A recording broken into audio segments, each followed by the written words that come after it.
Hey, good evening. It's Friday evening, April 23rd. We've come to the end of this series on the struggles we have with intrusive thoughts. And this has been a hard series for me to talk about because I see the pain that these things cause and the troubles that have come from the bombardment of thoughts that people don't want, legitimately don't want. But the reality is that you and I live in a hostile world.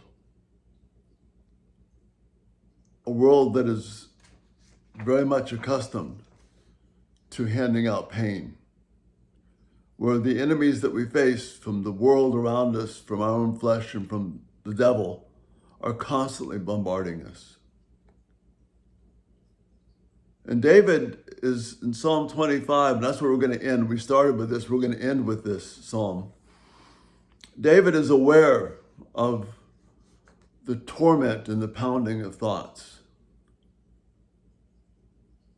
As he began his role of king as the anointed one, which should have been one of joy and happiness as he did what God called him to do, instead he was betrayed by his king and his father-in-law. A trusted man who would have been a faithful aid to him and help to him was murdered by one of his own family members, one of David's own family members. David himself involved himself in conduct that was wrong and sinful and disastrous, where he hurt families, where he took advantage of Bathsheba and all that came from that. It resulted in his own sons, two of them, trying to take the throne from him and kill him. So David knows about the power of thoughts and the difficulties of life and enemies and struggles. So in Psalm 25, we read this: "Turn to me and have mercy, for I am alone and in deep distress. My problems go from bad to worse. Oh, save me from them all." This is David knowing that his God is a God of mercy. We read about this mercy in Psalm 51, but here in Psalm 25, we see David crying out to God for mercy. And he's alone and in deep distress. And these are more his actions, more than his just actions. These are the thoughts coming to him. I'm reading from the New Living Translation just to get a little fresher sense of the depth of this. "Feel my pain and see my trouble. Forgive all my sins. See how many enemies I have, and how viciously they hate me."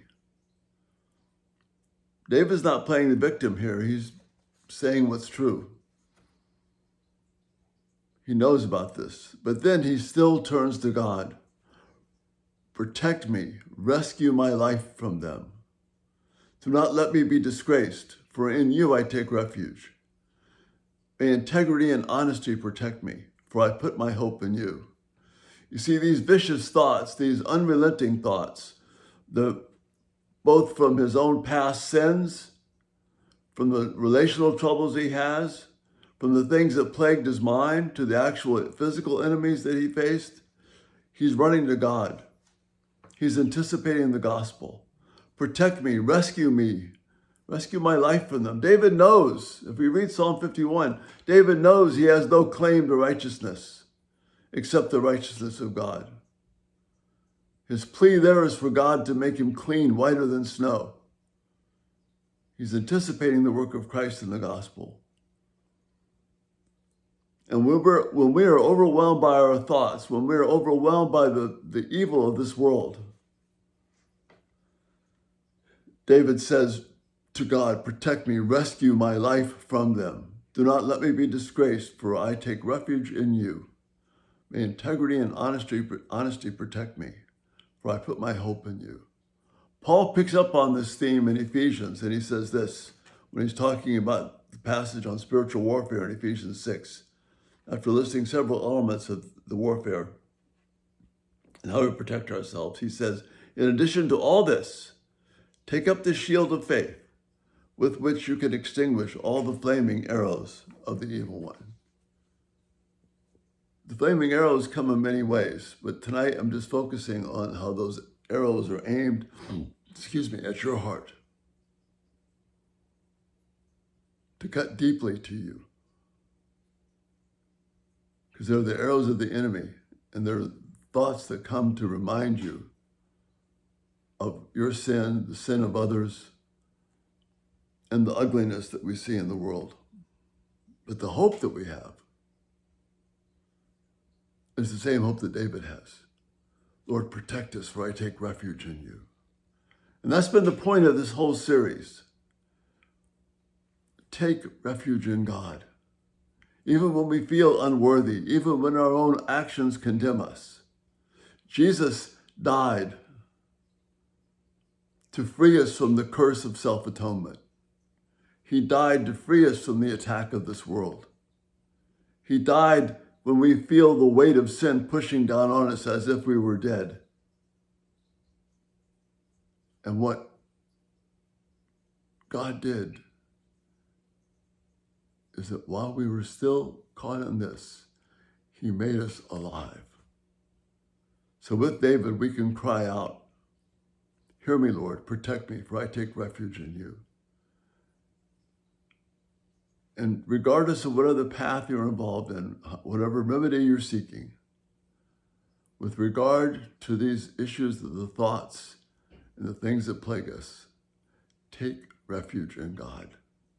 Because our salvation, our rescue, our relief, our rest, our refreshment has been secured for us in Jesus.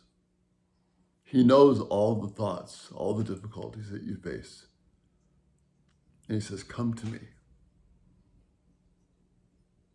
Come to me and find rest. And I pray that that's what this series will do for you. So it'll be under the series of a playlist of intrusive thoughts. And I pray this will be a comfort to you and maybe to others that you know that are struggling. And tomorrow morning we'll start something new and fresh.